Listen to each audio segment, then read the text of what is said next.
ایک مرتبہ نبی صلی اللہ علیہ وسلم اپنے صحابہ کے ساتھ بیٹھے تھے کہ جبرائیل علیہ السلام آئے اور کہا، یا محمد مجھے اسلام کے بارے میں بتائیے۔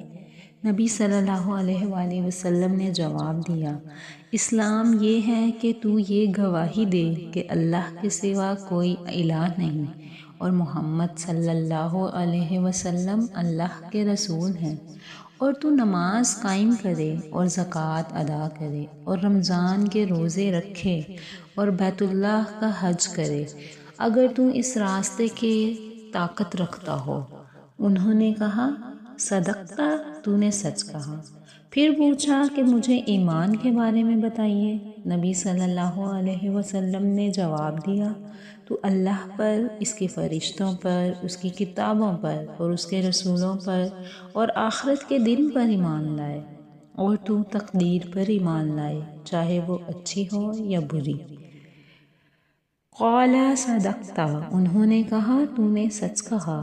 پھر پوچھا کہ مجھے احسان کے بارے میں بتائیے۔